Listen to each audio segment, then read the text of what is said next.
is going to take the victory, 128 laps without a pit stop. Donnie Kite's going to get through it all and score his first career win. Saturday Night Racing League and throwback at Charlotte goes to Josh Adams.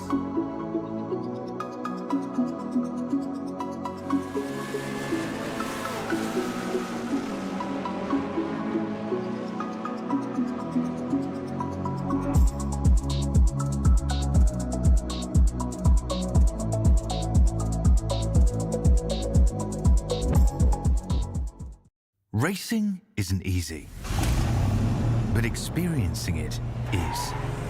iRacing puts you in the driver's seat with the industry's leading sim racing game.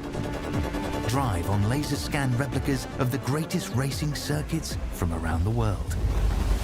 Go head-to-head against other drivers chosen by skill-based matchmaking to ensure competitive racing at every level. Compete across all your favorite series. In officially licensed cars, engineered to deliver the most accurate driving experience possible.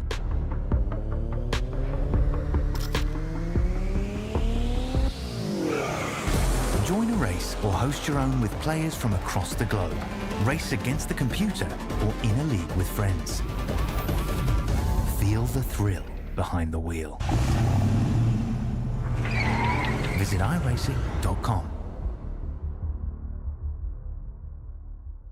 Chapman's been around for 32, almost 33 years. You know, it's a great company. We've built it from 10 people not all that long ago to 32 people today. We continue to grow. We're hiring people all the time.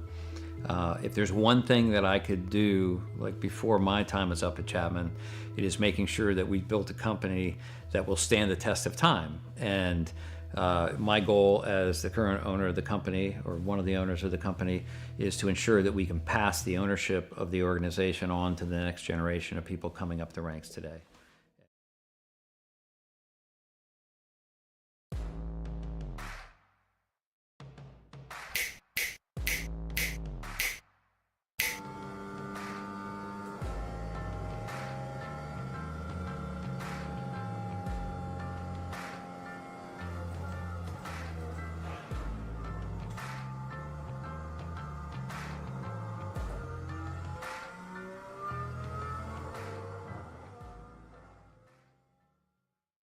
One area of our business where we impact the local communities pretty heavily is the school systems.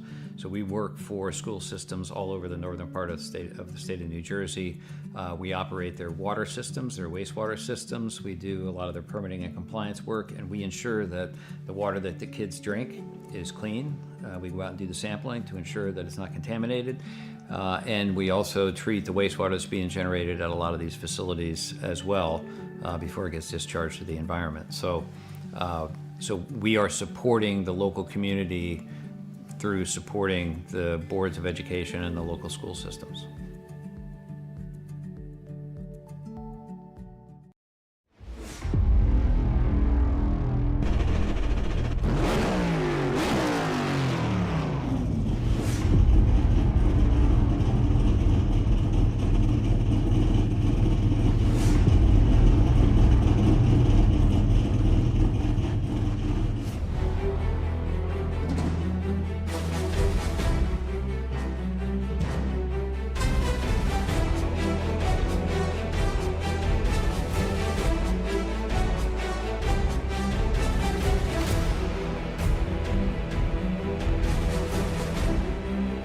Revolution have put on a great show so far, following directly with the Cup Series schedule.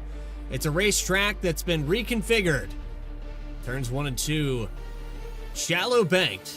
We'll chew the right front off this next-gen car here tonight. From Texas Motor Speedway in the Lone Star State, it's Racing Revolution in the Chapman Cup Series, live on V-Speed. Welcome in, everybody, for the Erhardt Enterprises 200, week number 10.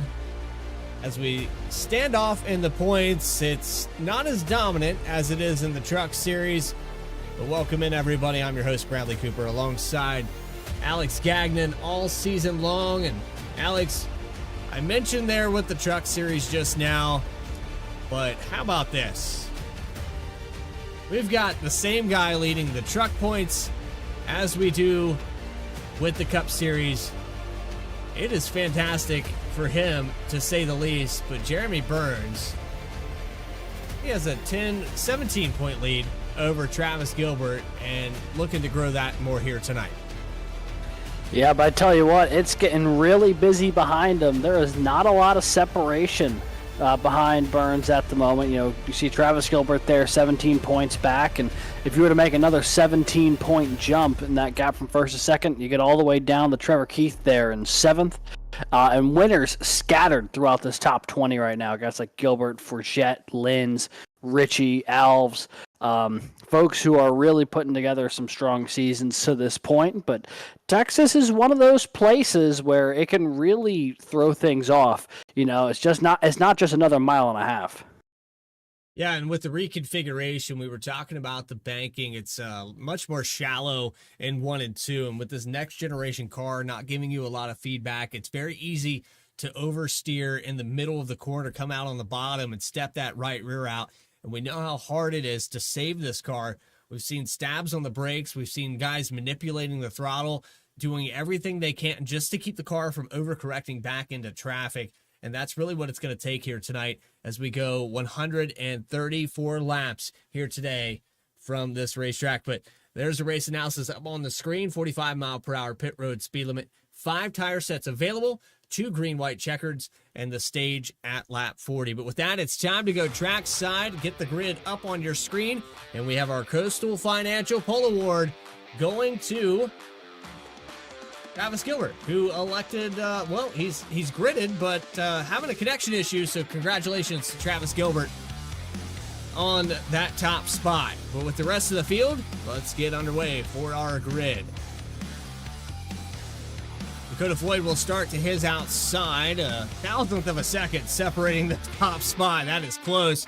Then you go on to row number 2 with Carter Lenz. Al Likens, 22, is actually dropping to the back of the field here because of the connection issue. We have Likens there on the outside. Chris Nail, Dylan Picklesheimer for row number 3. Kyle Diaz, Trevor Keith in the top 10. Justin Ritchie and Caleb Gilbert in the 54. Back there in the 11th spot will be Nick Alves. Jackson McGeorge rolls off alongside him. Row number 7, Kevin Orlando Jr. alongside the 65 of John Fike. Christopher Schaefer, Parker Johnson make up row 8. Tyler Harrison, Matt Robinson in row 9. And Daniel Holloway and Alex Fourchette rounding out the top 20. Here we go for week number 10 as we continue to show that grid on your screen. Gilbert dropped to the back, and that'll give the lead over to Carter Lenz.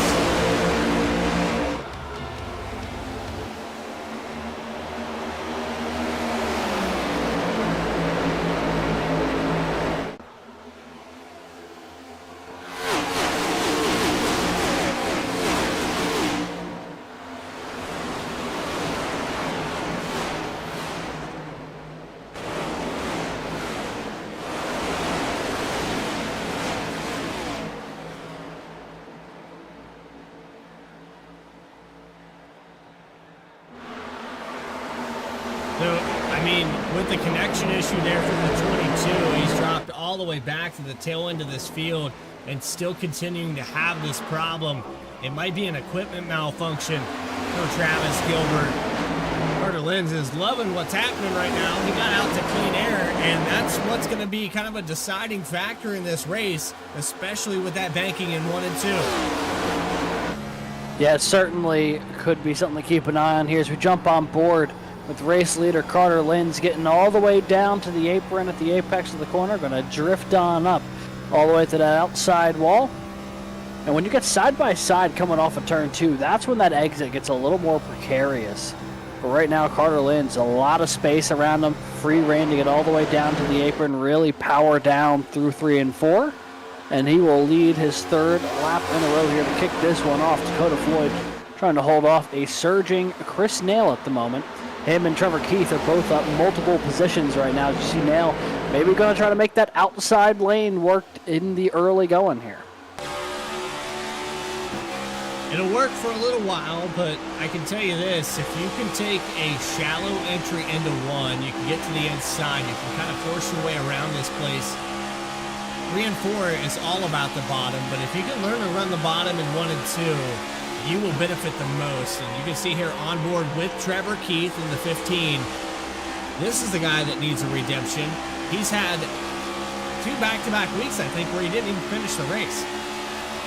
Yeah, he's had a tough go of things the past couple of weeks here, but qualified well inside the top 10. Now currently running inside the top 5 as he tries to hold off this challenge from Kyle Diaz to the outside. You also got Dylan Picklesheimer there into the mix, but the 15, some good speed here in the early going. Going to try to hold on to that spot down on the inside of the racetrack as you see Diaz continue to hound that right side. Trying to find a way around, almost got up there. Bit of a late move from the 15 to make sure he was up there and blocked that momentum from the 26. Diaz going to suffer that consequence just a little bit as he'll fall back behind Picklesheimer here. As we've got more cars with connectivity issues deeper in the field. That's Caleb Gilbert who just blinked out for a second. Might be on the same connection here for both those drivers. 19 of Alex Forget has damage on the front end, and he has fallen through this field. Alex Forget down 2 spots now, has the 21 of Daniel Holloway. We want to go back and talk about last week there. The 21 car with a restart violation. Hershey's Kisses 21 Ford Mustang had the one race that you can't make that mistake. He was going to win it. Yeah, and that's one of those things. I mean, it's been a tough season so far for Holloway. You get to overtime, you get on the front row, and that restart violation ultimately cost him the victory last week. Justin Ritchie was the one who was ultimately declared the winner. So this is an opportunity now for the 21 to try to rebound. As you see Michael Bennett slide up and door the 21 through the middle of the corner. Well, it's going to be a little bit tough to be making forward progress when you are going elbows out this early on. You see Kyle Stewart and now Alex Forget try to dive in there as well.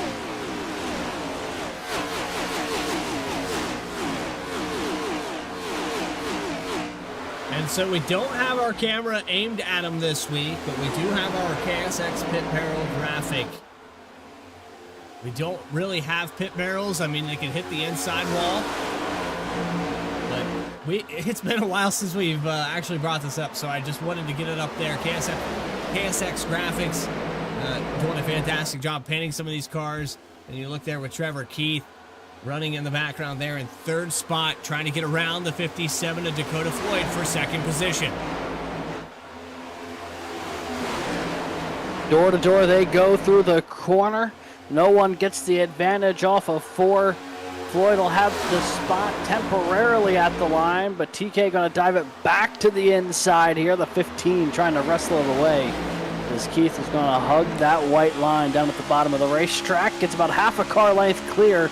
Not enough, though, to separate himself from Floyd as they continue to go at it here with Dylan Picklesheimer just lurking in the wings just behind him. Close racing as we have completed 11 laps now with Carter Lenz leading every single one of them. Lenz loving the clean air. I'm sure that's been beneficial to this next-gen car. It's so aero-dependent. When you go through this field side by side outside the top 10, you've got Tyler Harrison, Al Likens, Jackson McGeorge, and the 27 of Kevin Orlando Jr. all racing for that top 10. A little bit of a beverage battle going on here from 9th on back as the Starry, Diet Coke, and High Noon machines all going at it here within 4 positions. Odd man out there is Tyler Harrison, who's running in that 10th spot, but here we see that battle with Al Likens now on board. He's on the inside here. You see McGeorge try to roll that high side. Looks like he'll be able to do so to good effect. Cuts on down, and Harrison, a late move down to the apron, nearly gets into trouble there with the 98. Oh, he's McGeorge loose. had a run. Oh, big time slide as well. The 45 pushing the issue right now. He's up 7 spots, but he almost put himself in the fence there if he wasn't careful.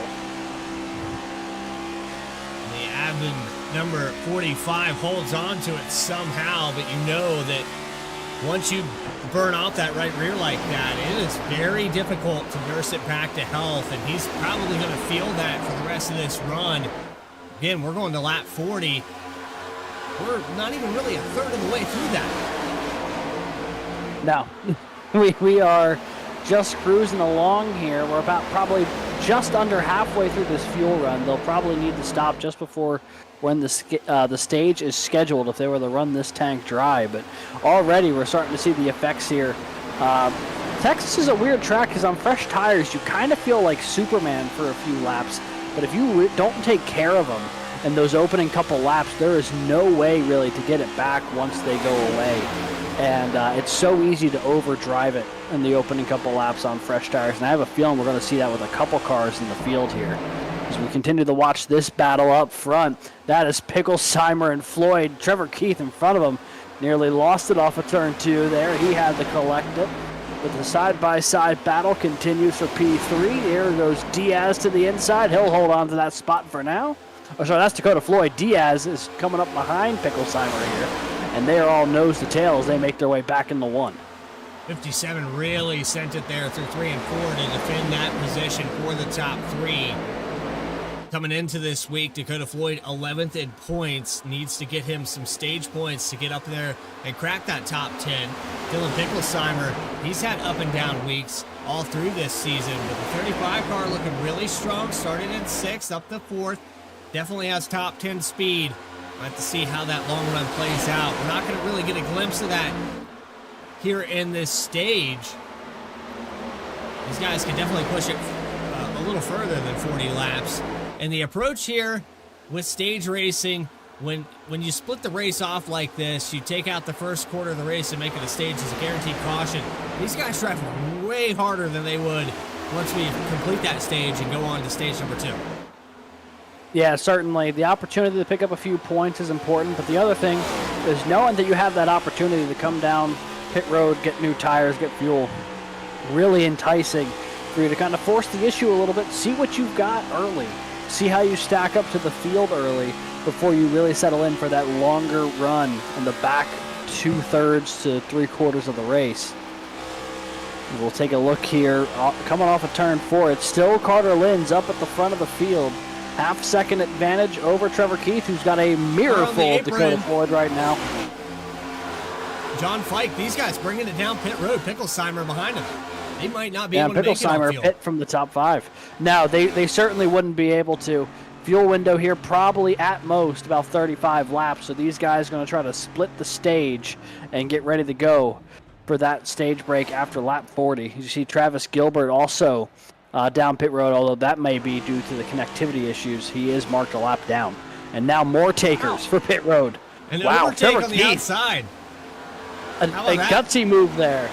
Linz had led the opening 20 laps, but that might not be the case after this.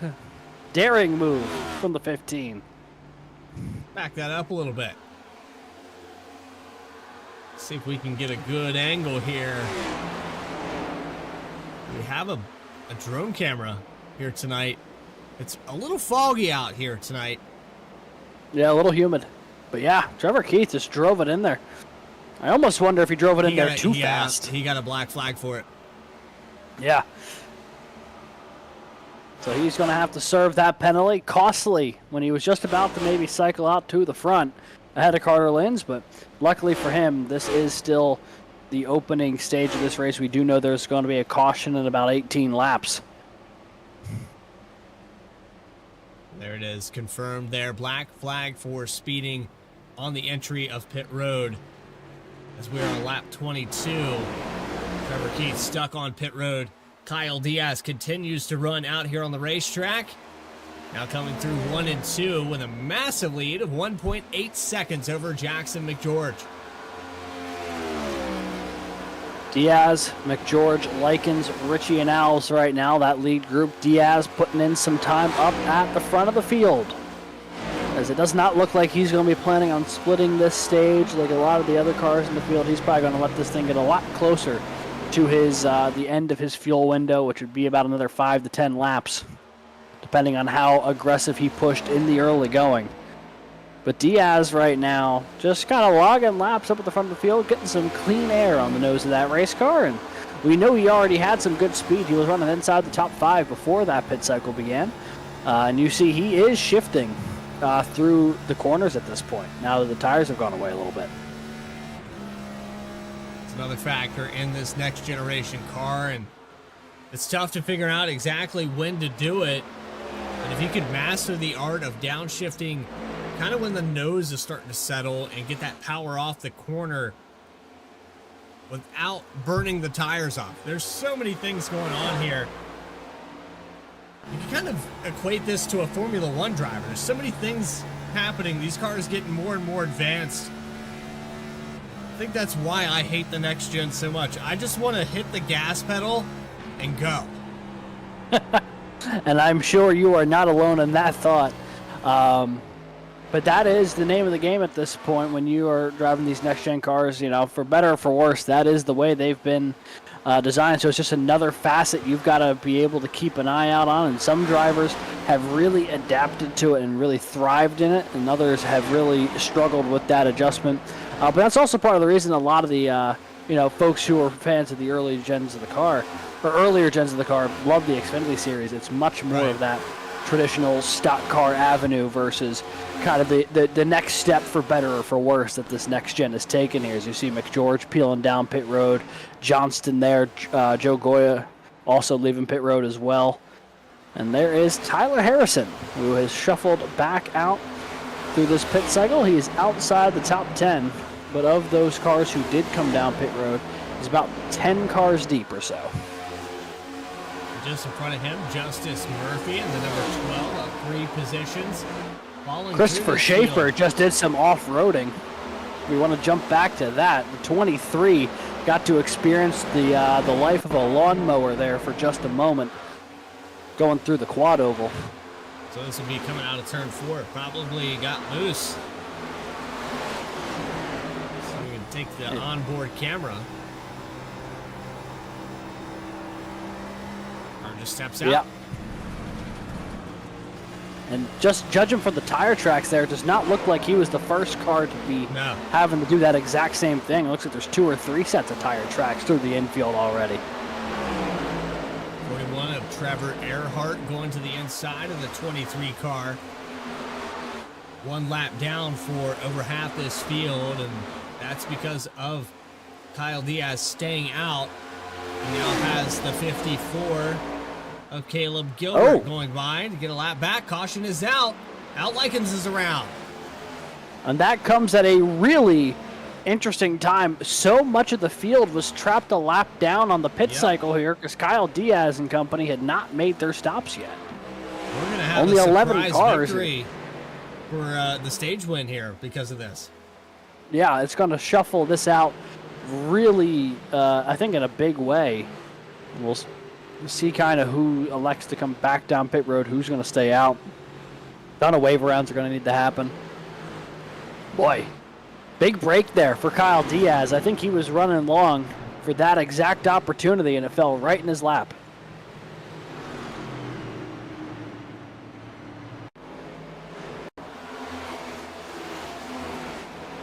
I think he's trying to come to pit road here.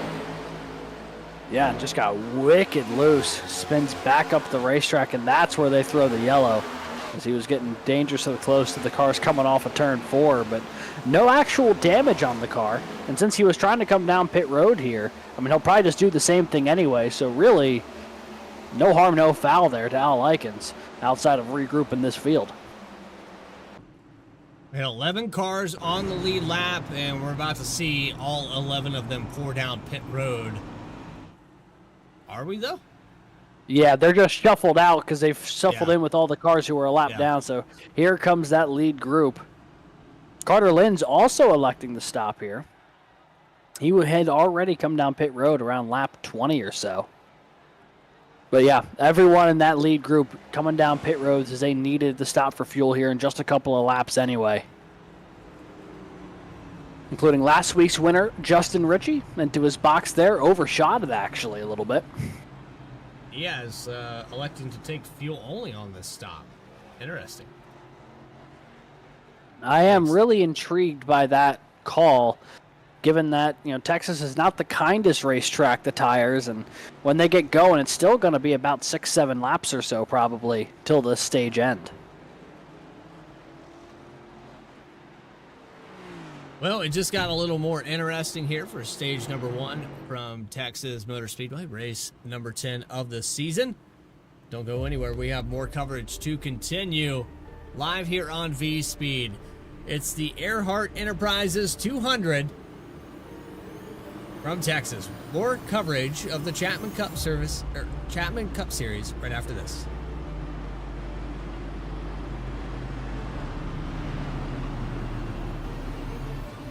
Chapman's been around for 32, almost 33 years. It's a great company. We've built it from 10 people not all that long ago to 32 people today. We continue to grow. We're hiring people all the time. If there's one thing that I could do, like before my time is up at Chapman, it is making sure that we've built a company that will stand the test of time. And my goal as the current owner of the company, or one of the owners of the company, is to ensure that we can pass the ownership of the organization on to the next generation of people coming up the ranks today.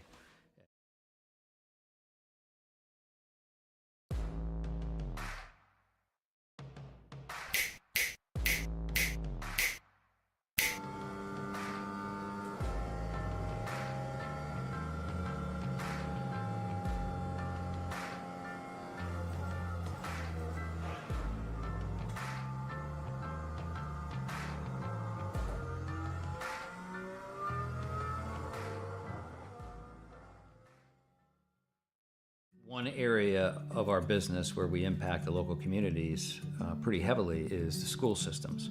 So we work for school systems all over the northern part of the state of New Jersey. We operate their water systems, their wastewater systems. We do a lot of their permitting and compliance work, and we ensure that the water that the kids drink is clean. We go out and do the sampling to ensure that it's not contaminated. Welcome back here to Texas, where Kyle Diaz on his fuel-only stop has Justin Ritchie to the outside. The top 3 fuel-only for that, but it's going to be a shootout here to end stage number 1. A lot of cars got trapped a lap down. In fact, from 12th place on back, had to get a wave around for this restart. But here we go, green flag, and Diaz out to a big jump here. 55 of Ritchie has him all over his back bumper into turn 1.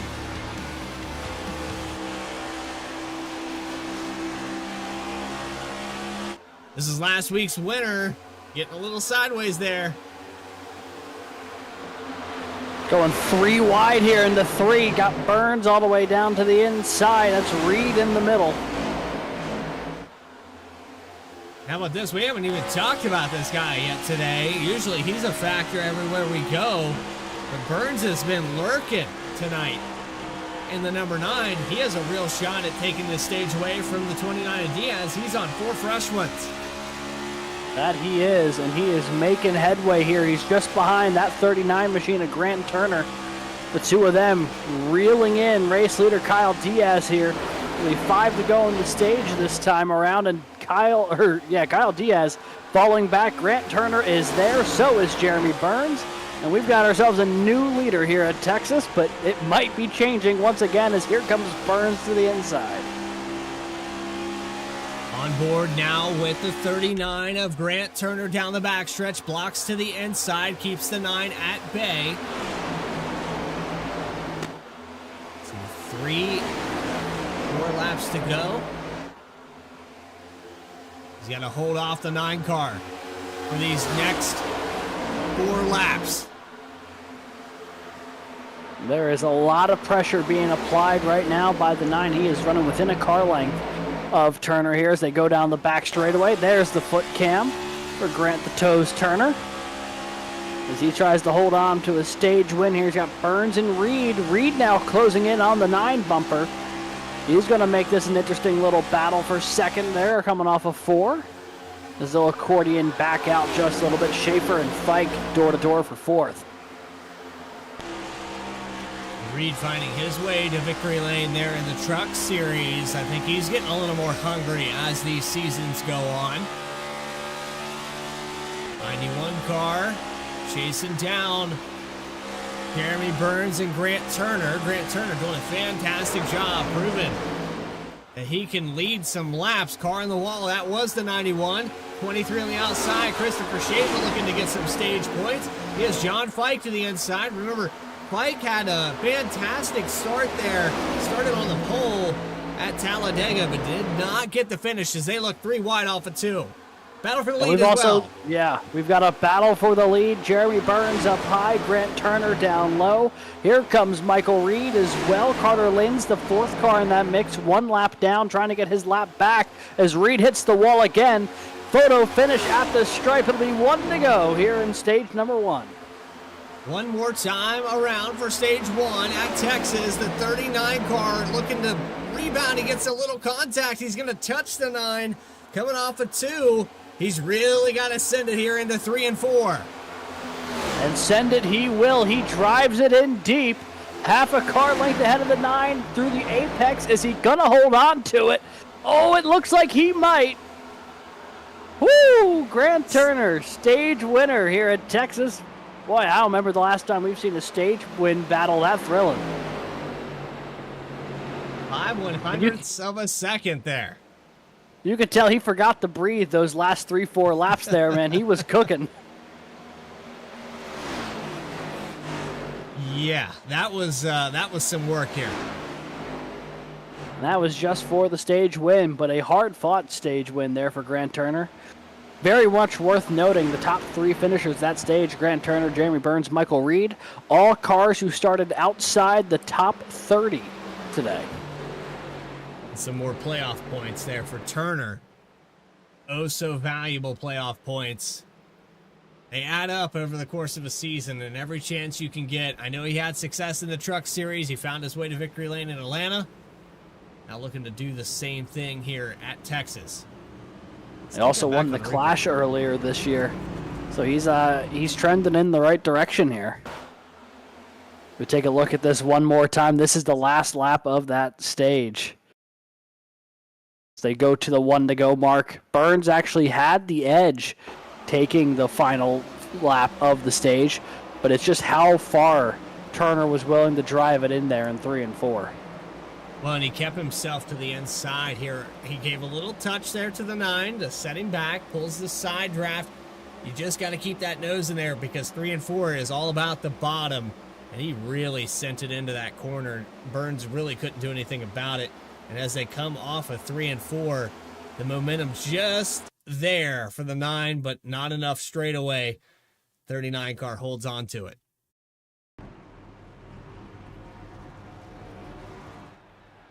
And so now we're down pit road. That we are. Everyone's making their stops. I actually think there might be one car who didn't make a stop, if I'm reading that right. I believe. Oh, no, never mind. They were a lap down. So everyone who was on the lead lap coming down pit road. And did it was a busy place there? Yeah, that was 4 wide trying to get off of pit road. Look at this.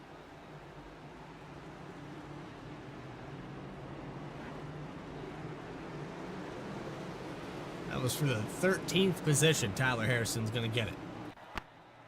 Well, stage number 1 has concluded here.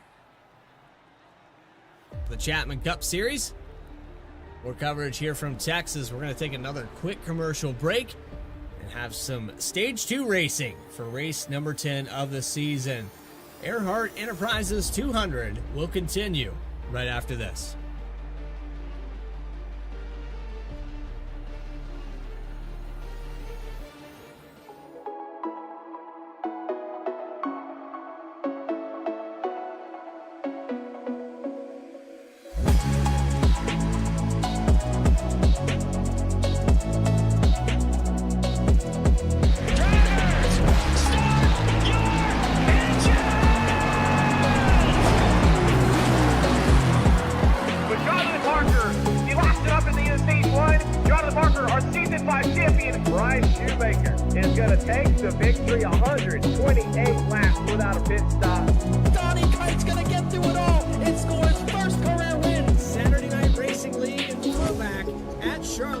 Go Adams.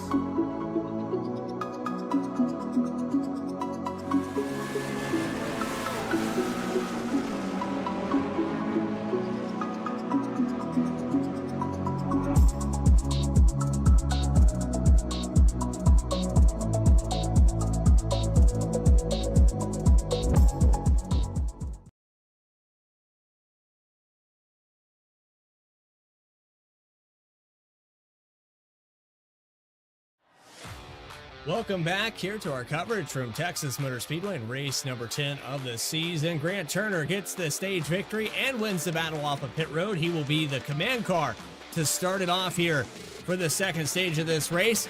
How about that surprise there, Alex, as we get set to go back green?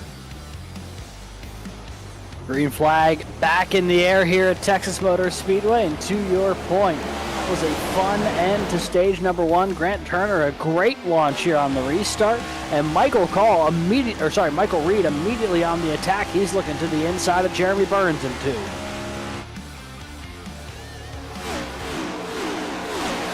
These guys scattering around. I think they learned some things going through that.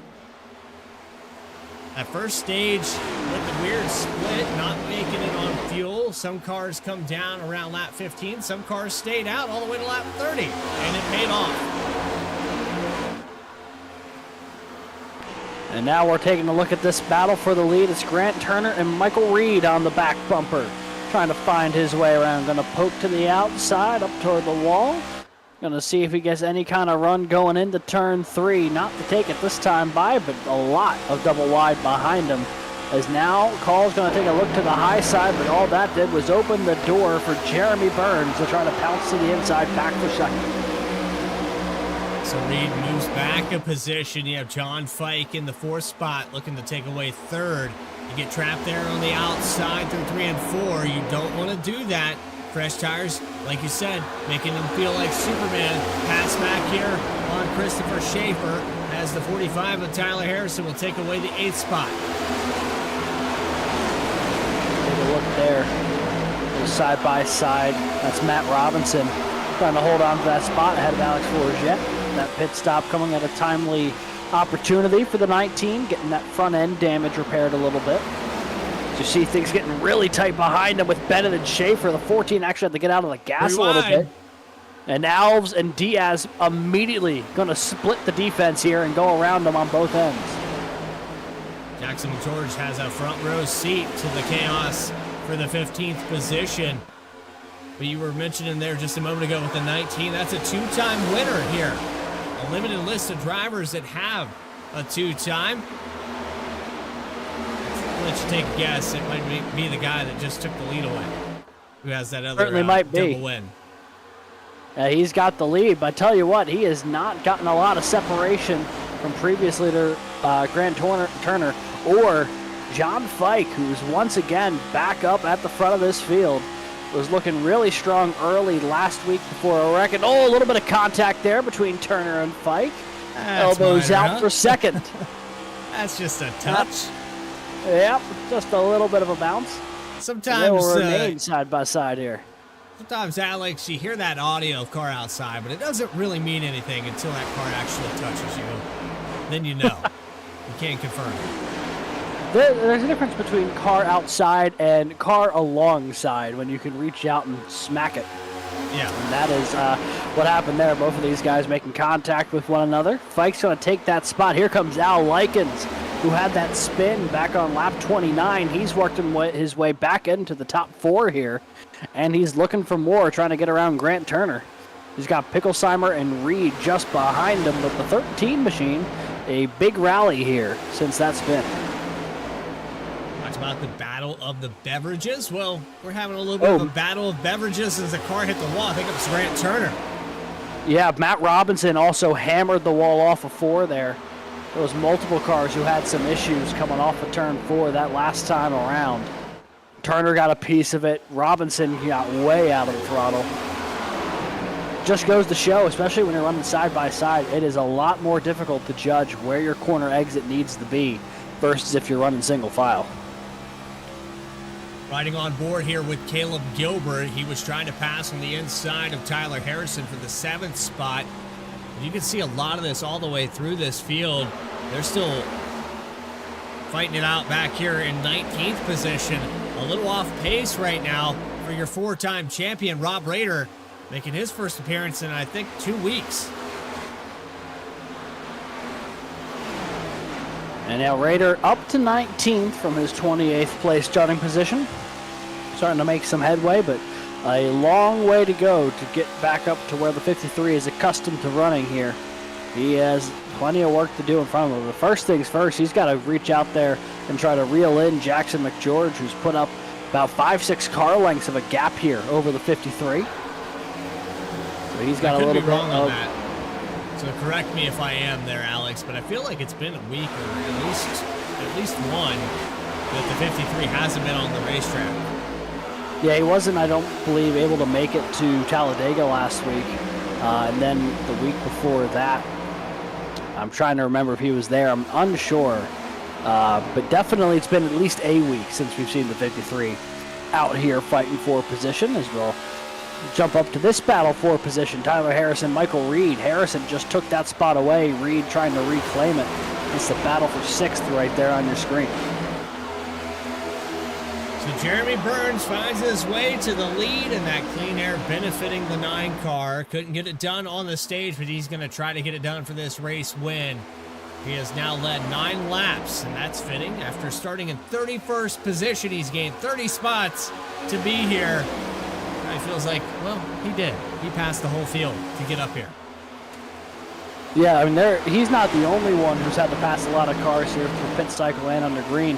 I mean, you're saying at the stage break there. Another speeding penalty here for Keith. Oh, Keith, man. not happy. That is a incredibly frustrating sequence of events. What happened here with Keith? I don't know if he got a penalty, but he did get sent down pit road. Yeah, it does. It sounds like he got sent down there unwillingly. I don't know exactly what happened to the 15. Maybe it was something with another car in the field, but...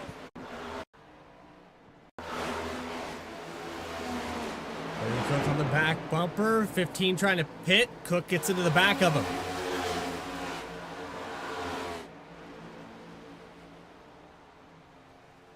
Yeah. In the fence. Or not in the fence, in the grass. Had to go down pit road at pit road speed. That's the worst part of it. Just having to trudge along. And, oh, yeah, the 51 gave him a huge shot to the back bumper there. Morgan Cook got a piece of him. And Cook has chose to exit the session early because of that.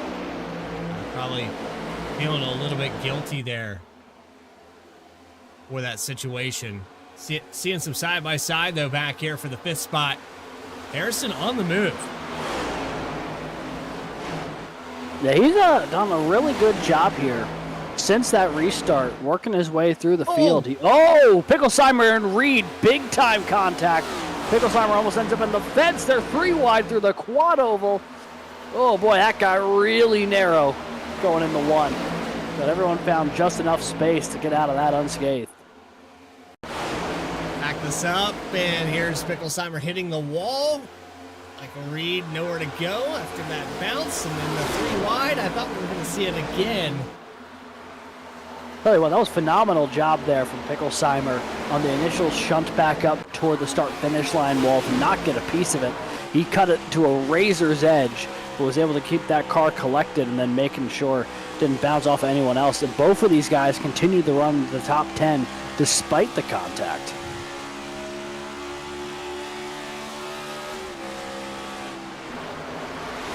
I mean, a great job there by Reed. Yeah, it's both those guys, Picklesheimer and Reed both. It could have been so much worse. They've got the entire field behind them. If they don't compose themselves instantly, we're wrecking 10 cars in a matter of seconds.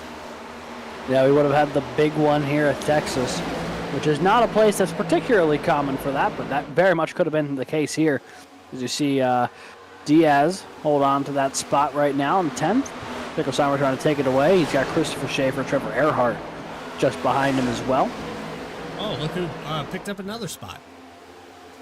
Just now. That's a man on the move right now. Oh. He's up to 4th, and he continues. Oh, 23 just mowed the grass. Oh, he's getting some reps in here in the new lawn care service. Take another look here. I have a feeling though it's identical to the same deal as last time. Just got Same a little line. loose off of 4 and If he can kept the same perfect edge. that line there, Alex, I think he can make up some time. I think he might. I mean, it's no better way to get around the racetrack than the shortest distance possible. And if you're able to consistently go through the grass and not lose any speed or have no chance of damaging the car, a viable option, I suppose. All right, we'll give you what you want there, Ruth Ann. Hello. A little bit of onboard action here with the 98 as he's looking to make this pass to the outside to Schaefer. Might be able to get it here going through 1 and 2. Stay door to Well, door there. here off the exit. Yeah, no separation. The good exit for the 98.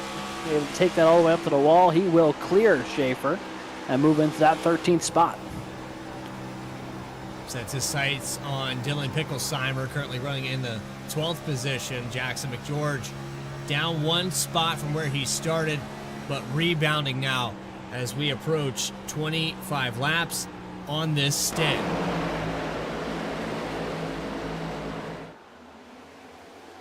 Cars sideways. What? I think the 39. What happened up here? Yeah, a lot of cars bobbing and weaving up inside the top 10. Turner, Reed, they were getting real low down on the racetrack. Oh, Harrison, who was contact on the with move. Harrison and Floyd. Well, yeah, and that is going to really check up the 45. He's just sitting Everyone back to was getting 11th. He's around starting him. over. See if All we can- that work for maybe for nothing now. Oh, he made contact with the 13 first. Yeah, he was on the back end of Likens for 3rd and an early checkup. Man, a 45 car is bad fast. I would not be surprised if he recovers from this and finds his way back to the top 3. Yeah, I mean, he was moving before that, and he really didn't lose a ton of time. He's only back to 11th. Certainly an opportunity here to go after it and try to take that spot back, especially with how close they're running just in front of him here. There's Erhardt, Diaz, Forget, Berube all in front of him here. That's 3 spots that are about to go 3 wide. Maybe the 19 thought about getting under the 41. Boy, he almost made it 3 wide down the front straightaway. I might have thought about it. He might have regretted it immediately as that happened. It's going to happen again. And Harrison's going to take the opportunity. What a crossover! Contact! He's going to stay 3 wide. Well, that was the Wow. same move he tried pulling on Likens. That time, though, it worked out for him. Takes that spot away from Forget, and now he's alongside Erhardt. Man, that was That's a rocket ship, dangerous huh? move. Yeah, that's the move you can. Oh boy, Travis Gilbert hard into the wall. Travis Gilbert got multiple parts of the quad oval there on the outside fence.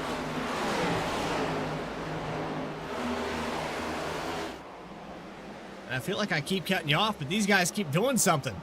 Oh, he's Yeah, trying I to mean, avoid there's the a- 21.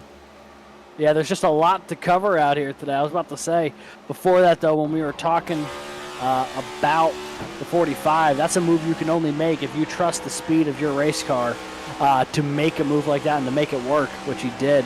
We take a look here. Yeah, Holloway just got a piece of the apron, had to get out of the throttle big time. Puts the 22 in a bad spot, and he ends up in the fence. And now we have some of the leaders coming down pit road.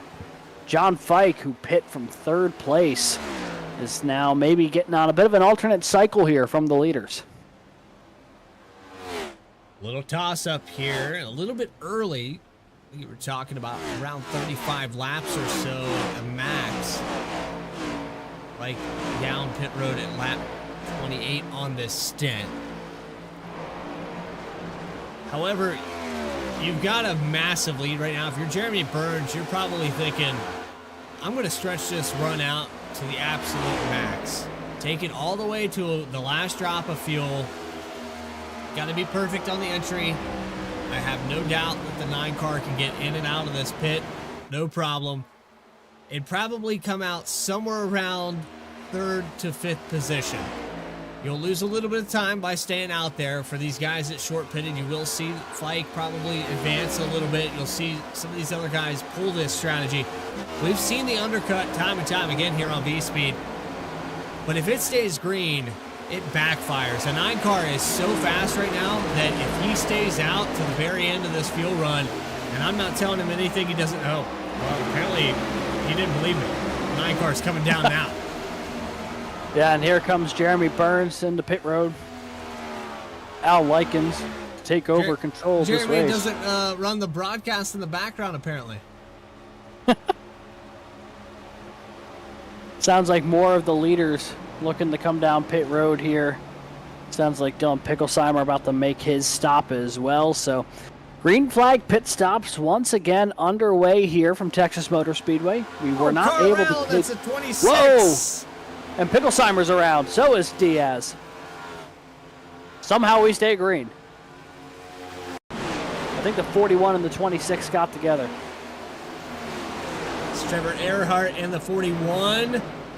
Big checkup here by Likens. Nowhere to go. Oh! And, man, there was a checkup and a car full send behind the 26.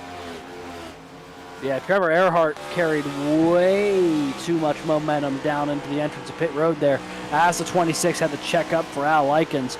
And those two things met at a really inopportune time for Diaz. Take a look here and just, bam, punts him into the grass. Erhardt going through the commitment cone as well. And then just behind him, Dylan Picklesheimer just looped it on his own. Been a very tough time getting on and off pit road here, especially under green today, Bradley. Some second incident, I believe, we've seen under green flag stops. As you see Fike and Birds going at it. They almost made contact there. Well, I wanted to try to rewind this at the exact moment, but we'll back it up one more time. The 9 car came down to pit, and I'm not sure if he got a speeding penalty or not here. We're going to try to confirm this, but he was the leader by almost 2 seconds. Finds a stall. So let's watch the service and see if the jack drops and this car doesn't move. That's going to confirm a speeding penalty. Terry Hudgens was very much paying attention to that, as I know he is Jeremy Burns' biggest fan. No speeding car penalty. went down and away. I think he's hoping for it. Tell you what, he's got a mirror full of John Fike again, though. The 65, who short pitted a little bit, got some of that track position back. He'll be on slightly older tires here, but we're now going to keep it interesting. Also, definitely worth keeping an eye on Alex Forget, who with this cycle has definitely gained some track position. Yes, he has, and he'll have about 3 or 4 lap older tires than these guys behind, but we're talking about a 4, almost 5-second gap back to Al Likens, who is on 3-lap fresher tires. That's how much the lap times have fallen off. You go off of times right now, nearly identical between the 19 and the 13. So Alex Forget probably doesn't have anything to worry about, as he was actually a little bit faster than the 13 last time by 5 thousandths of a second. And he's got a healthy gap back to Likens there. And here comes the Take a all look about here. Bugs 12, Justice Murphy chasing down the top 5. The first time we've really talked about Justice Murphy tonight. He started back in 21st. He's put himself now into the top 5. It's been a really good day here for Justice Murphy, and much like his counterpart in the NASCAR Cup Series in the 12, Ryan Blaney, just seems like he's got some really, really strong long-run speed at the moment, that 12 machine.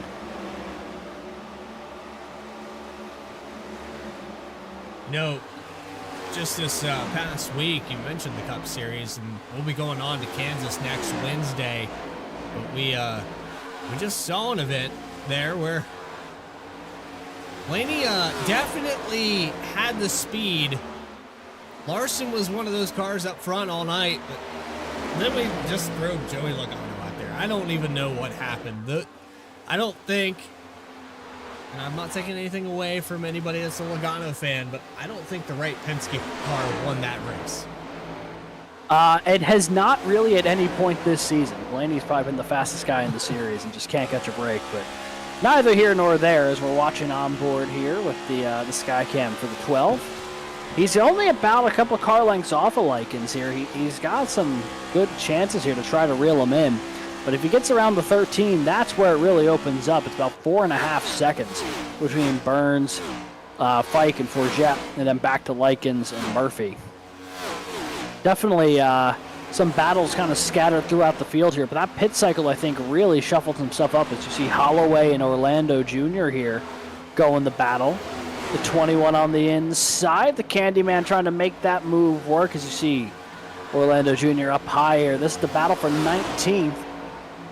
You could certainly add another car to that mix as well. That's Grant Thorpe and that 77 machine just behind him.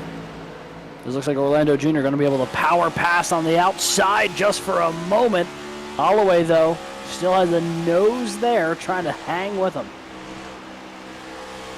So all the nicknames, the Candyman makes sense. And the Candyman almost got that victory. I know we already mentioned it once here tonight, but you go through all the technicalities, the penalties, all of these things that can happen to you, variables that are beyond your control or in your control, and that restart violation will haunt the 21 for the rest of this season. I really feel like he needs a redemption. We do have some other super speedways throughout. Again, we follow the Cup Series schedule all the way through. But you got to find a way to get to victory lane outside of those plate tracks.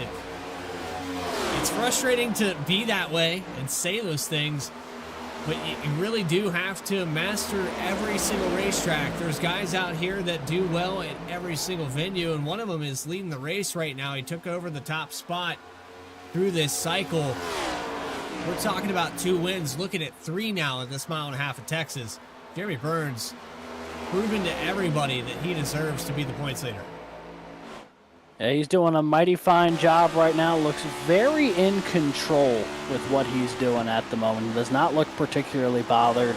Running some really good lap times as well.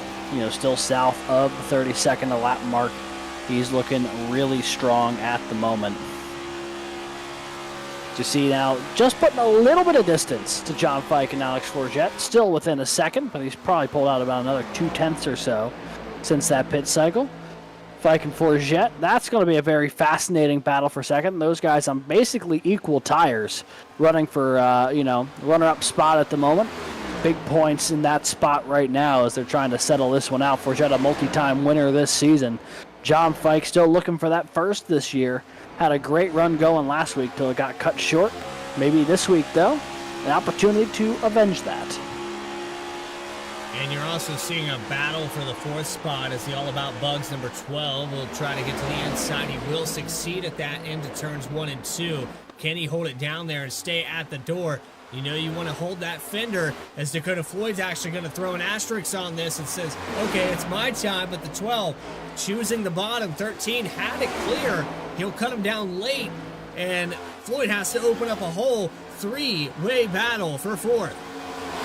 Here we go. Murphy to the outside of Likens, and the 1, Dakota Floyd, just behind him. The 12 trying to roll that middle lane, seeing if he can get the exit he's looking for here, carry that momentum down the back straightaway. I think he'll be able to do it. Dakota Floyd shoves the 12 through the gap. He was trying to follow him through. Now he's alongside Likens for 5th. Terry, I need you to elaborate on that as we watch this battle for the 4th spot. The 12 in the middle. Best the 13. Floyd trying to go on the outside.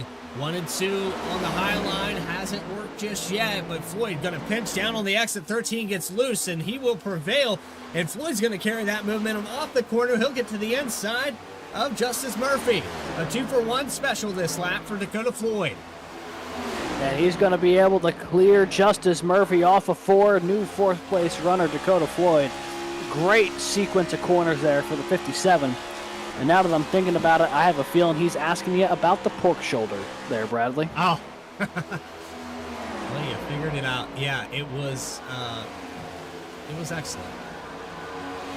I I hate flexing. I don't want to be egotistical or anything. But it cooked for 16 hours, and everybody that coached my son's baseball team asked when I would come back next week. So apparently it was all right. I guess that's a pretty good way to go about it. Fantastic. It was a great weekend. The weather held out too. It was really surprising that there Thursday we were projected to get rain showers, thunderstorms the whole time through the day. And the game starts right around 5:30, and then we push on to all the way to the end of the game. We dodged 2 thunderstorms in the midst of it. No lightning. It was actually distant thunderstorms, so we were good and got the game in just in time. Went out for ice cream, poured the rain down, so everything worked out just fine.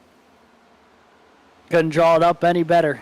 You could say the same here for maybe this man right now, Alex Forget. He's only 1 position away from that lead spot after starting 20th here today.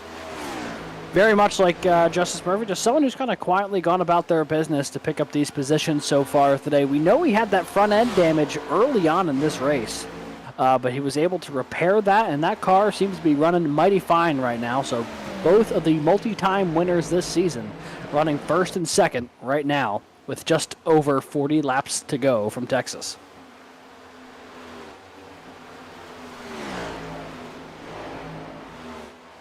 Harry Hudgens, appreciate you remembering that as well. And everybody in the chat, if you have a driver that you would like to get some onboard time with, I know we've been dancing around a lot here in the top 10. Let's go back to 14th position. You have Brandon Richardson, Nick Alves, and the 55 of Justin Ritchie. This is for 14th right now amongst these 3 cars. We'll put that position battle up on your screen. They were about 10 seconds back from the lead, but less than a tenth separating all these cars.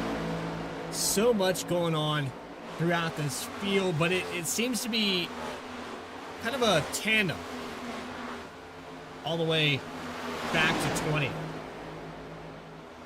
Yeah, Richardson, Alves, Ritchie here running 14, 15, 16.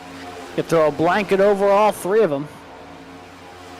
We jump a little further back here, a little 3 wide. Thorpe, Holloway, Bennett, all door to door going into turn 1. No one able to get the edge. Yeah, they are going at it here. Yeah, this is for just inside the top 20. Yeah, this is a good move there from Thorpe. He'll take both of those spots. And now Holloway and Bennett, their war continues. Holloway gets around the 14. This is for the 17th spot. I apologize, 18th spot. Justin Ritchie and Alves still not settling their battle as well, as the 8-car Richardson starts to pull away in 14th. Alves on the downturn now, 4 spots lost. Ritchie trying to rebound from 7 spots lost. Biggest gainer of the race right now is Jeremy Burns, but the second biggest gainer is Grant Turner. And he got stage 1 win, currently running in the 8th position. A solid points day for the 39 thus far. Yeah, he's doing a mighty fine job at the moment. Got that stage win, he's led 11 laps, and top 10 effort so far right now for that Teku number 39. He is rocking and rolling at the moment. If he's able to bring this thing home with the top 10 finish, I have a feeling he'll be mighty happy with how today's turned out for him. One thing I've been keeping my eye on as well, Bradley, as we cut to our leader here, Jeremy Burns. Burns has still been, one of the faster cars on the racetrack. However, I would not say he has been the fastest car on the racetrack, as Dakota Floyd has chopped off about 2 seconds of deficit, and he has reeled in Alex Forget here. He was about 5 seconds back when this pit cycle began. He's now only about 3 seconds back, and that is shrinking by the lap, as he's within a car length now of second place. He's one of those cars that waited the longest he could to pit. He listened to that strategy that I was shouting at Jeremy Burns.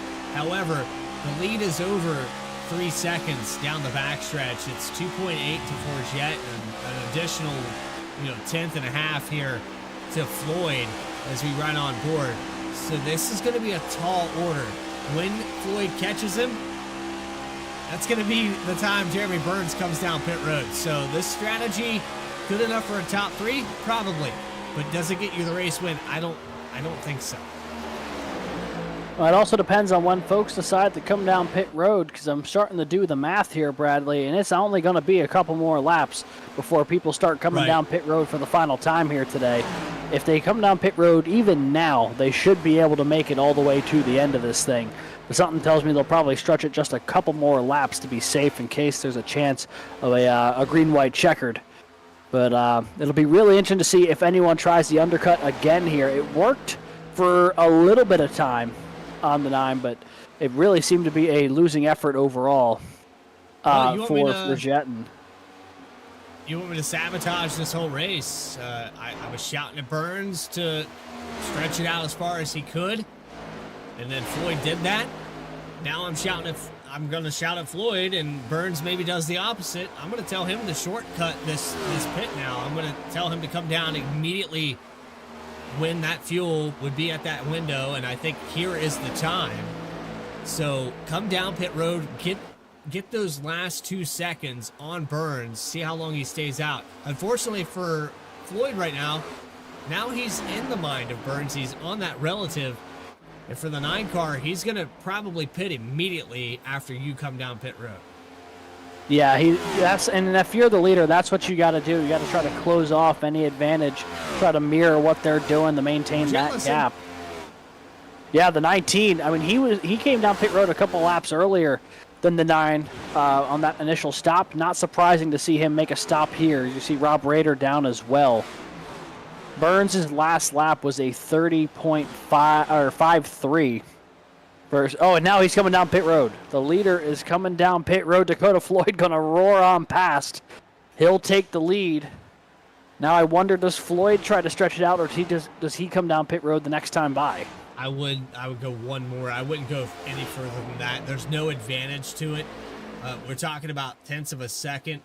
I think you get that with just a lap later, but you don't want to put yourself in a bad situation. Right now the 9 car's on pit road. This is where you got to come down. That's too long. So Floyd gonna let it go another lap as he continues to run at the front of the field. Justice Murphy, Grant Turner also. Not Justice Murphy coming down pit road. Grant Turner, though, has stayed out. You got me on that one. There's a lot of other cars. Jackson McGeorge, a lot of people pouring down pit road this time. Tyler Harrison, Justice Murphy. You got the 22 of Travis Gilbert. Looks like Joe Joya in the background back there. The 8 of Brendan Richardson. Richardson definitely has top 15 speed. Probably could get a top 10 out of this if everything works out. Yeah, there's still a lot to race for here in the closing 25 laps. And with everyone now coming down pit road, you see Dakota Floyd making his stop now. This is going to be critical. Where will he shuffle out relative to Jeremy Burns? He's given himself several lap fresher tires here to the 9, which will work in his advantage every lap the rest of the way, but he's going to put himself in quite the deficit of track position. Burns coming around now. He'll get around Dakota Floyd. Floyd just now coming back out on the racetrack, and the separation continues to grow. Floyd losing 2, 3, 4 spots as Fike will go by on the outside. There's the 15 who has actually scored as a lap down. We saw that incident earlier with the 51. It has stayed green all the way through this run. Ever since we went back, I think I'm correct saying that. It's been a minute here in racing. We've only had... Ooh, a lock up there. One... Hey. We've only had the one caution, I think is what... Sorry, I keep cutting. The one natural caution, and then the one stage, but... Now that has just been the nature of... Oh, and an overshoot there for the 55. So there is your race summary. 2 cautions, 12 lead changes. Stage winner by Grant Turner. And a thrilling one with Jeremy Burns. Jeremy Burns back out on the racetrack after that pit cycle. Has put himself in really good position. He has retaken the lead here, I believe, over Justin Ritchie. And I also realize, and now it's saying that we have hit the checkered flag there, Bradley. Yes, it is. Let's try to fix that. There we go. Back under green. here in Texas. Just about 25 laps to go at this point. And with Burns retaking the lead here officially from Justin Ritchie, it will put him as the 13th lead change of the day. Currently sits about a second clear of Justice Murphy and Alex Forget. Then Dakota Floyd about 3.5 back in closing. Yeah, that was my mistake there. Might have clicked the results button and messed everything up, but we got it back. We're good to go. We have about 24 laps to go now as Jeremy Burns crosses that stripe. It is exactly at that mark. We have plenty of racing left to be done here on V-Speed. Don't go anywhere, though. As we rack them all up, we have a final show-off for race number 10 of the season. It's the Chapman Cup Series, the Erhardt Enterprises 200 from Texas. More coverage right after this.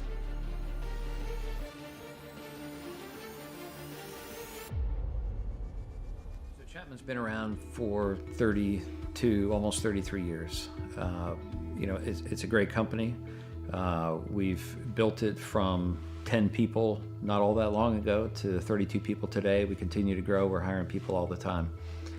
If there's one thing that I could do, like before my time is up at Chapman, it is making sure that we built a company that will stand the test of time. And my goal as the current owner of the company, or one of the owners of the company, is to ensure that we can pass the ownership of the organization on to the next generation of people coming up the ranks today.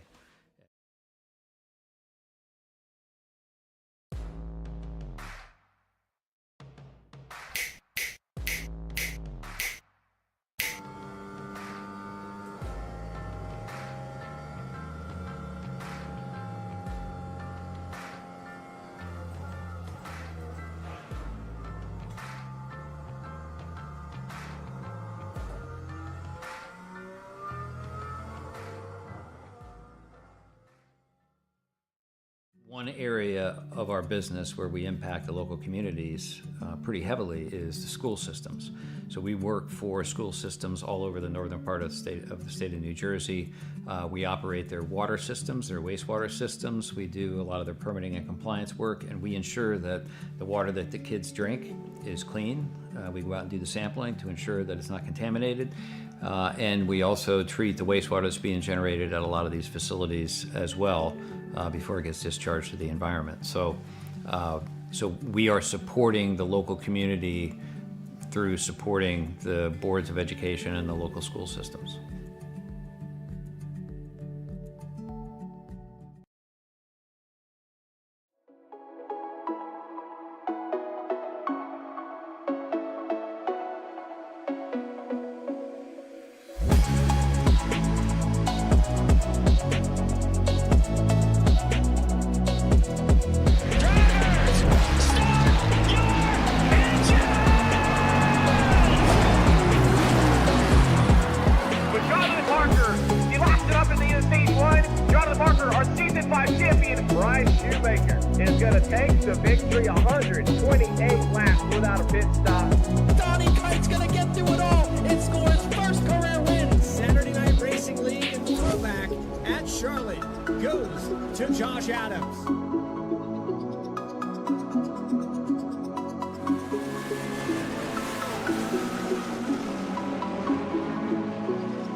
Welcome back here to our coverage from Texas Motor Speedway. If you're just joining us, we've had over 10 lead changes. I think the last count was 13 with one official caution and that stage caution at lap 40. Your stage winner, Grant Turner, putting it on top.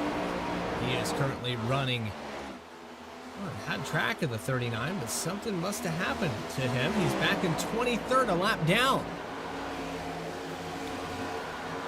So we'll watch this battle here with Justice Murphy. Justice Murphy holding on to the second place right now. Alex Forget just behind him, trying to reel him in.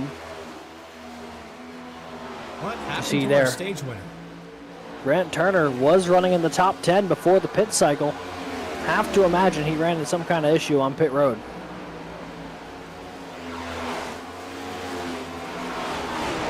It was about 11 laps ago that he came down pit road. Through my session events, I'm trying to find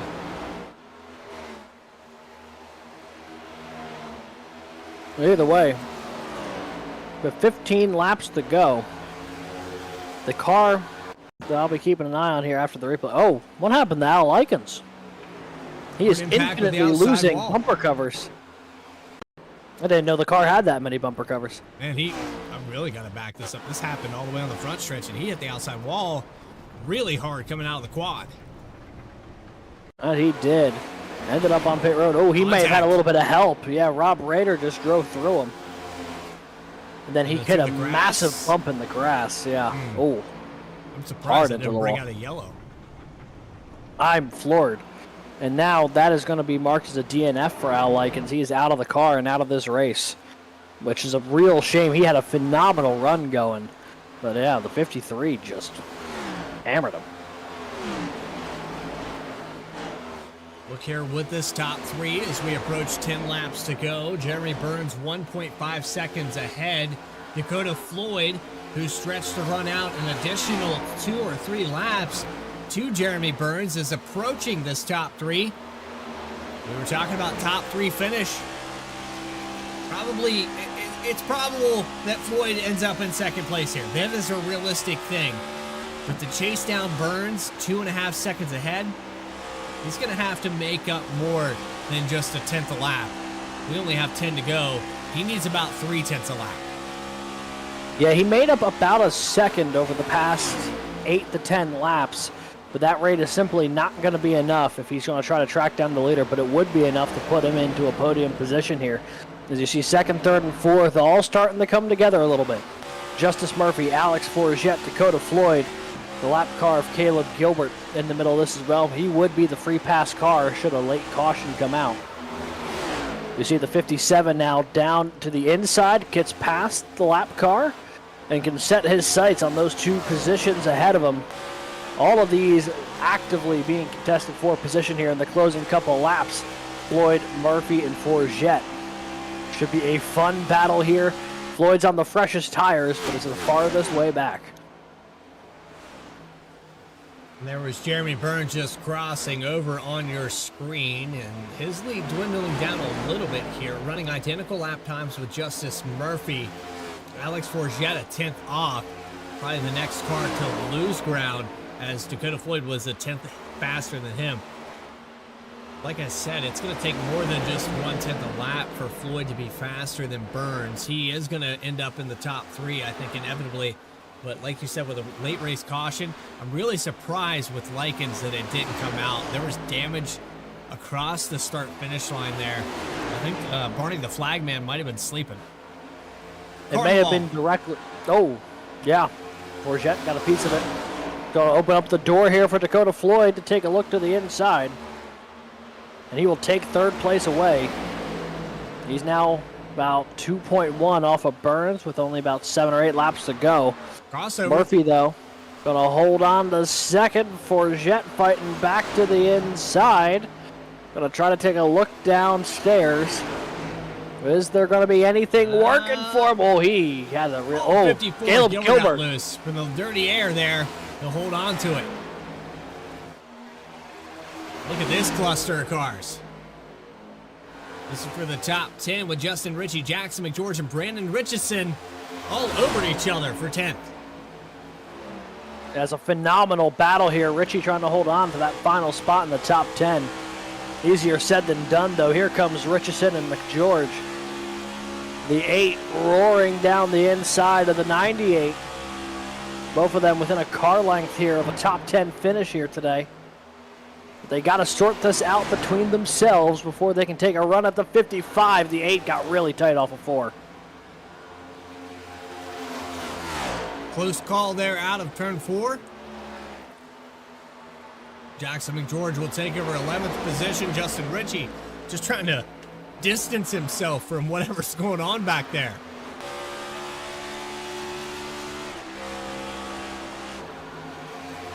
Taking a look at this battle here just around the corner.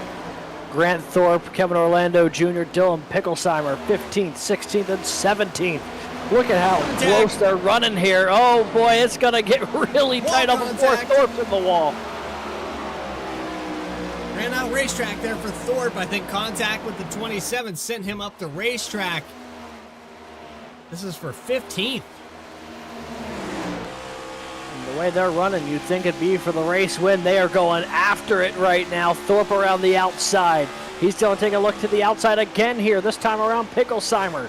The 35, though, is going to drive it in deep, trying to take the nose away from the 77. Oh, into contact, into the wall. Close call there. Here as we hit the 2 to go. And we're having some connectivity issues here with OBS. Something definitely happened with my internet there for just a moment, so I apologize if we did have that connection disruption, but we should be back in live, caught back up. I think we're okay.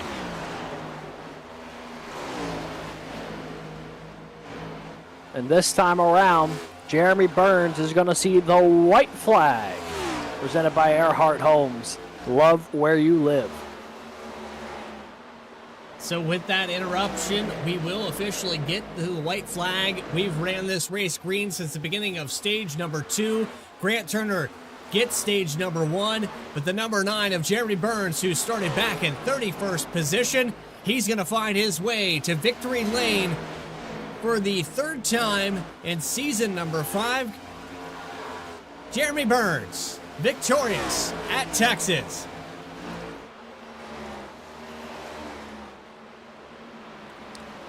Dakota Floyd and Justice Murphy on the top 3. And Forget and Carter Lynn's a great rebound for the 66 car to get back into the top 5. He was a lap down at the stage, had the pit twice. Oh. And spinning at the line is Kevin Orlando Jr. going for a wild ride. We know he was in that battle for 15th or so, coming across the stripe. But he's doing a little bit of off-roading. I think he had a little bit of help. You can judge us at home. At the 23 of Christopher Schaefer behind him. And, oh, yeah. Tight coming to the line. Schaefer's going to get the 16th spot. Orlando Jr. going to settle for 17th, but that is some classic quad oval collision. Well, it's, I think, back-to-back victories this week. A little sweep there for Jeremy Burns as he finds his way to his 5th win in the Truck Series and now his 3rd in the Cup. Gonna get a word with him as soon as he's done burning it down here on the front stretch. But the Metroplex number 9 did a fantastic job of hypnotizing everyone, thinking, well, he's not a factor, starting all the way at the back end of this field. I don't know what the case might have been.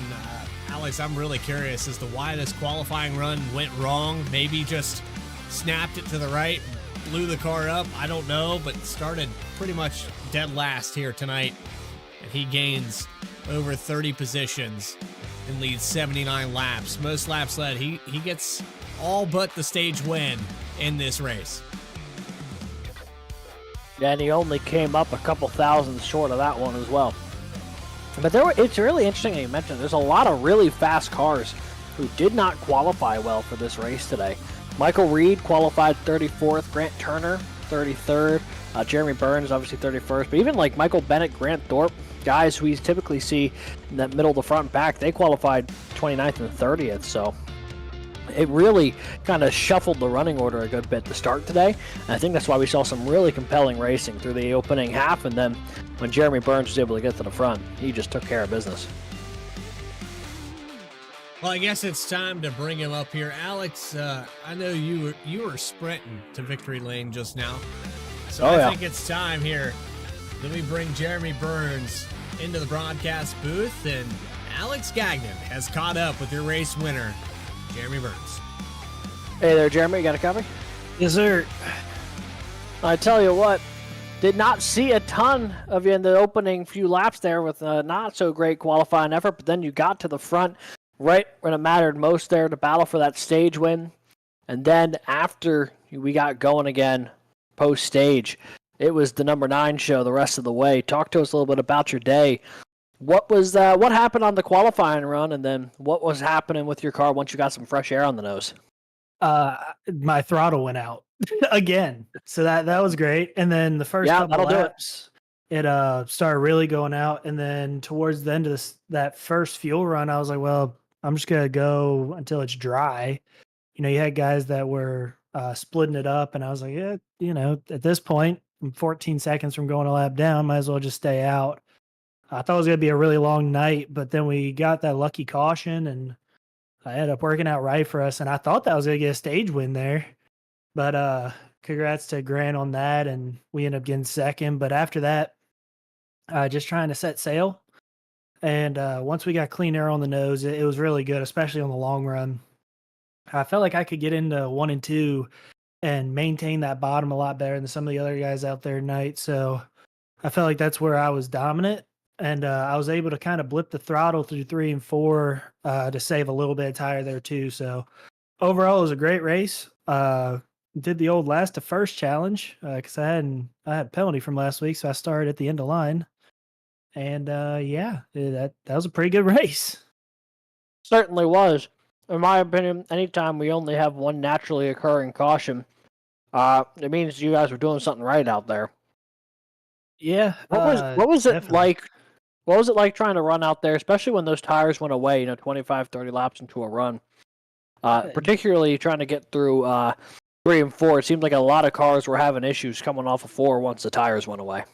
Yeah, you definitely had to look out for it. At one point, a little bit of shade came over the track, and that was when you really had to worry about it because when the sun was out, it was a little bit loose, so it kind of glued you to the bottom of the track.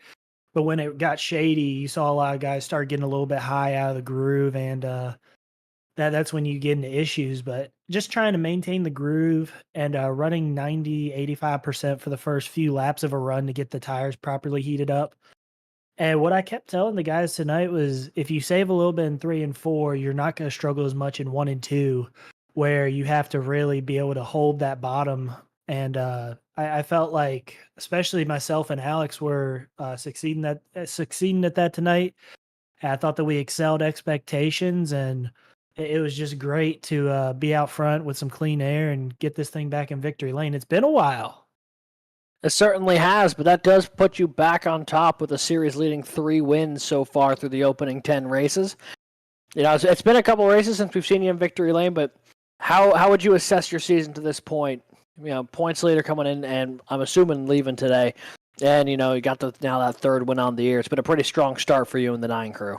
Yeah, I feel like whether it's Mondays or Wednesdays, right, we're pretty strong. I feel like coming in, week out, the goal is, to be on the podium or a top 5. And really just, I feel like the motto of this season is just maximize your points day and just, look for any opportunity to go out there and snag away points from other people. And I feel like we've succeeded at that, especially tonight where, we had issues early on that ended up clearing up, which, I mean, why is the issue happening? I have no idea. And I'm just thankful that I held on, but just honestly, really thankful for when that caution fell. And at that point, it was just trying to get that clean air. And it's up to this point, the season's been going really well for us, and we've had a little bit of luck go our way. Still a long season ahead of us, though. So once again, next week going into it, just got to maximize points. I think it's Kansas, so going into it, you're going to have to try to qualify well. I mean, we didn't do it tonight, but it didn't really matter because we had a penalty. But just trying our best to maintain and, come out of each and every week with the most points possible. It certainly seems like you're doing that to a T right now. Pick up the win here tonight, Jeremy. We know you've got the laundry list. Who would you like to shout out here this evening?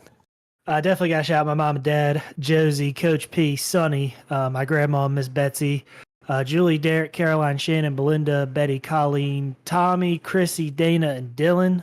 Any other supporters out there in chat tonight, Element X and P4 for all their support, And got to shout out Metroplex. So grateful to get them back in victory lane.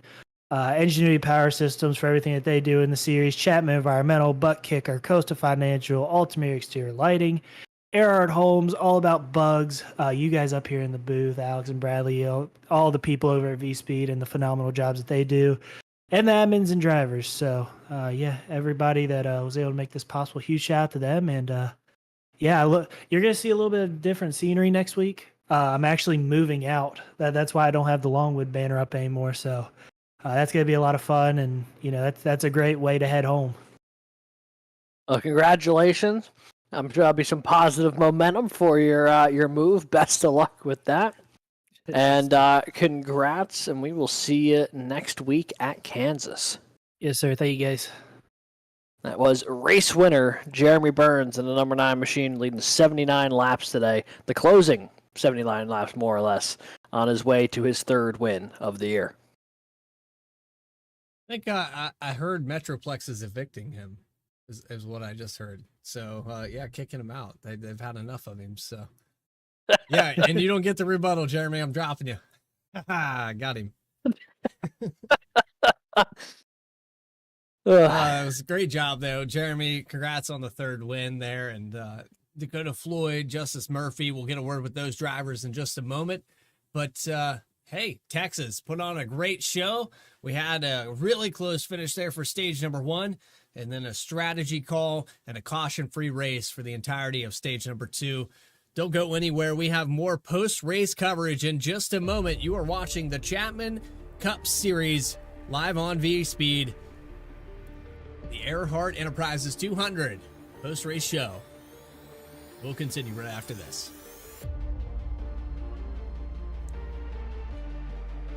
Chapman's been around for 32, almost 33 years.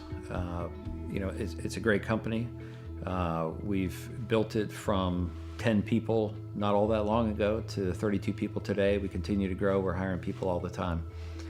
If there's one thing that I could do, like before my time is up at Chapman, it is making sure that we built a company that will stand the test of time. And my goal as the current owner of the company, or one of the owners of the company, is to ensure that we can pass the ownership of the organization on to the next generation of people coming up the ranks today.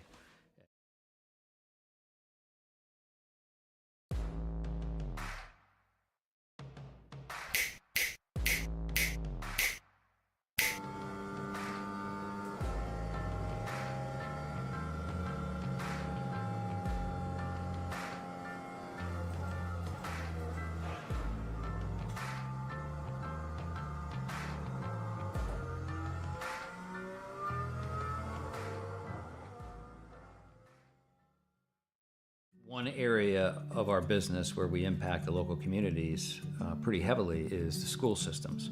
So we work for school systems all over the northern part of the state of New Jersey. We operate their water systems, their wastewater systems. We do a lot of their permitting and compliance work, and we ensure that the water that the kids drink is clean. We go out and do the sampling to ensure that it's not contaminated. And we also treat the wastewater that's being generated at a lot of these facilities as well before it gets discharged to the environment. So we are supporting the local community through supporting the boards of education and the local school systems.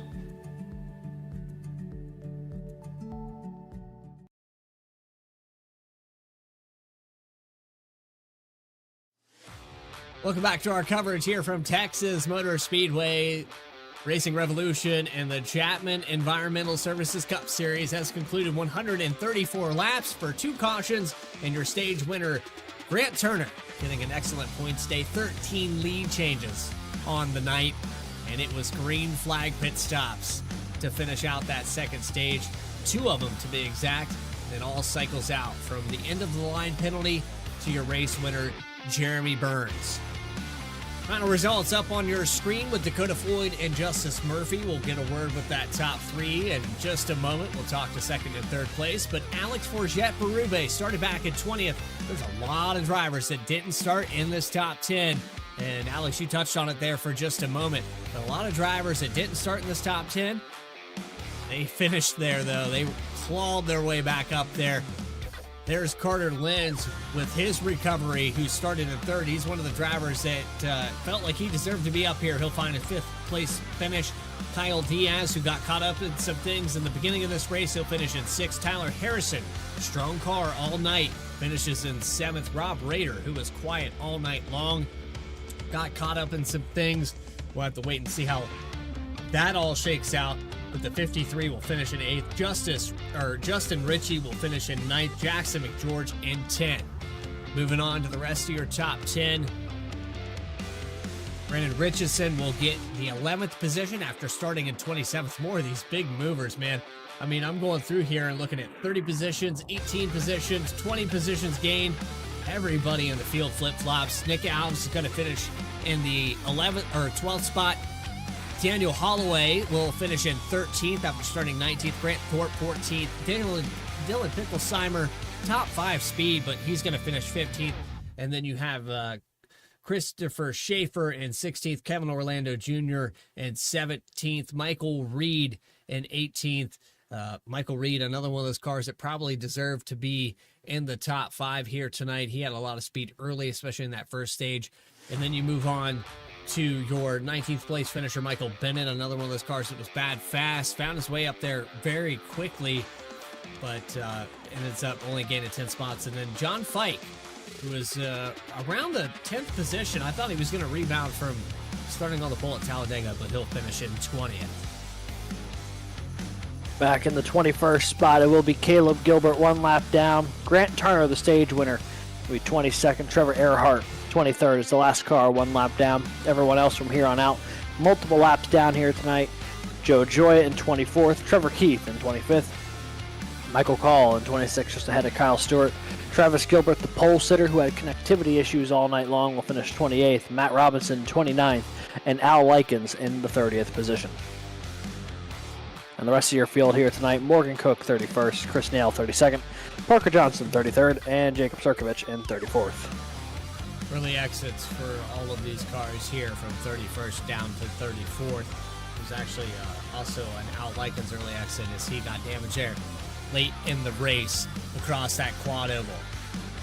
But with that, it's time to bring up your second place finisher, and I'm going to catch up with the rest of this top 3. I heard there's a mud cake involved, so Alex Gagnon, I'm going to take these next 2 finishers. But the first driver we're going to pull up into the broadcast booth, it is your second place finishing driver, Dakota Floyd. And I got to say, it's about time here on Wednesday night that we find you up into the booth. You've been bad fast in a lot of these racetracks, but just not got the finish to show for it now with a podium finish. How does this feel midway through the season? Feel like you're getting comfortable? Yeah, I definitely think I'm starting to learn how everyone drives, so I can kind of pick my spots and do what I want to do now. And I think this race, especially with the really long green flag runs we had there, it's I finally was able to get comfortable in a long run pace and definitely found my marks there at the end. Well, the way that the stage fell was kind of confusing. We had to split the run. Some cars stayed out. We had our only caution of the night outside of the stage break. Kind of fall at a weird time. And I think for you, that kind of puts you on the back burner for some portion of this race to change up that strategy. How did that really play into how you approached the second stage?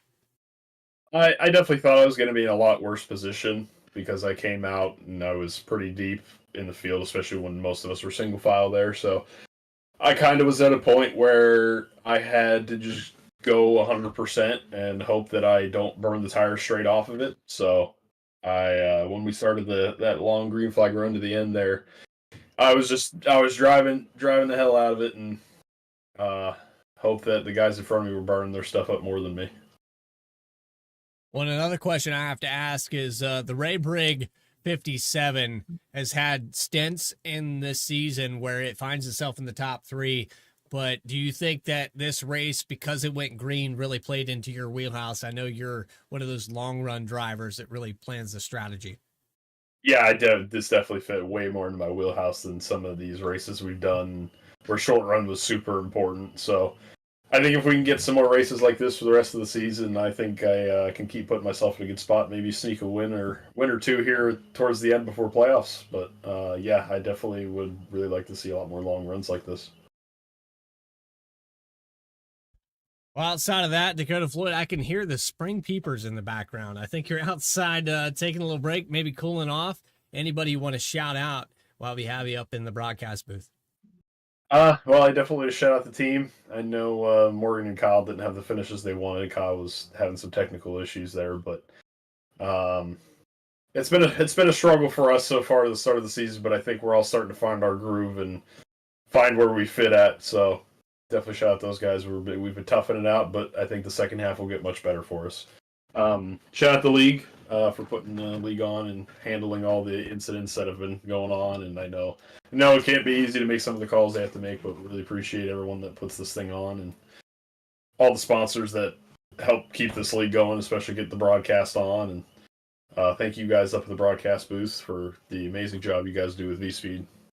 Cannot wait to go back and watch this one. I know it'll be a good show, especially with how long we went. And shout out to the field too tonight. I mean, everyone ran me pretty clean. I know I got into Tyler there at one point, so that was 100% on me. I really hated to see that because he's raced me clean every race. So I definitely owe him one after that to give him a spot back.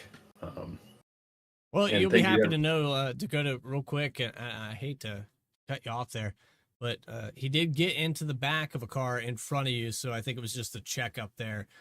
Don't take yourself out of that situation. It was just one of the circumstantial things.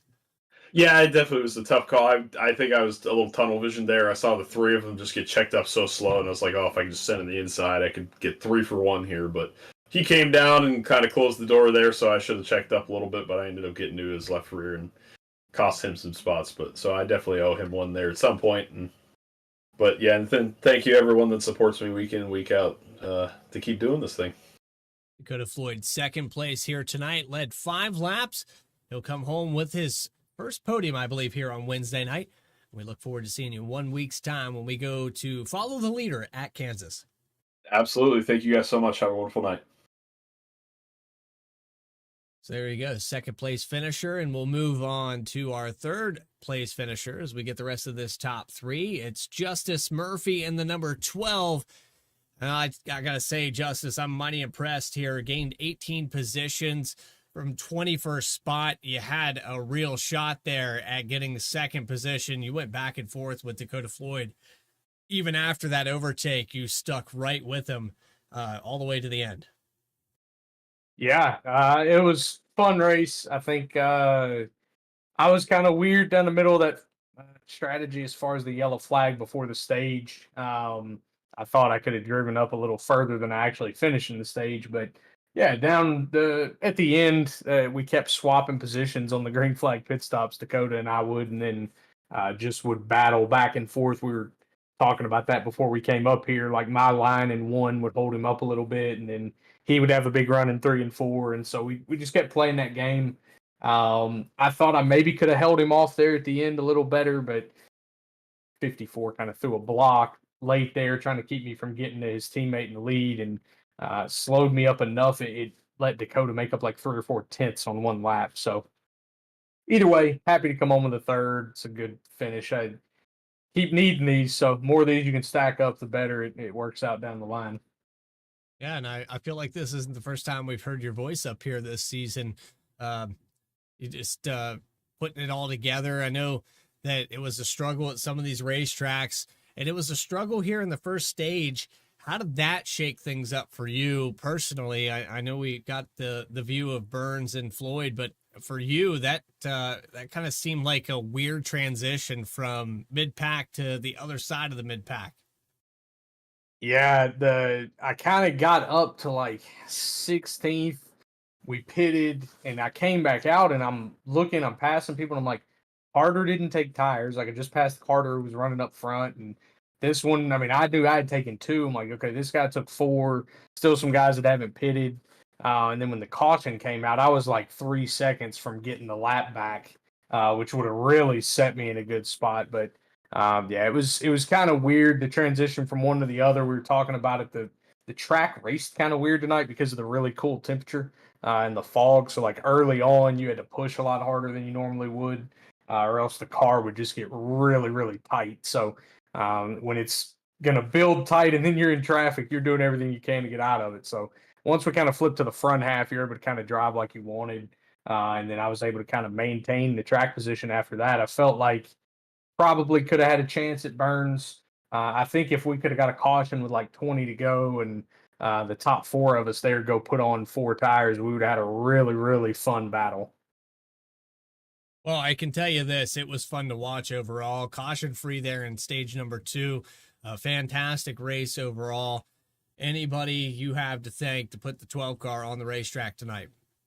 Yeah, All About Bugs, the hood sponsor, KSX Racing Graphics for the paint schemes basically all season long, and Tyler Harrison, my other teammate, did make my throwback scheme a few weeks ago.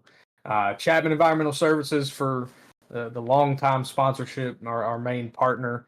Enginuity Power Systems, Buttkicker, Erhardt, Homes, Postal Financial. I know tonight I think it was Erhardt Homes on the sponsor.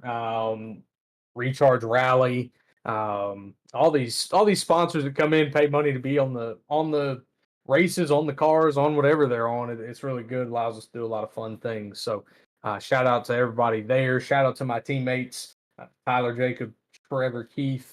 And all those boys, they put in a lot of work too. We go push each other, and that's how we can get these good results out of races. So just want to keep putting that forward. Shout out to you guys. Broadcast is good every week. Try to go back and watch.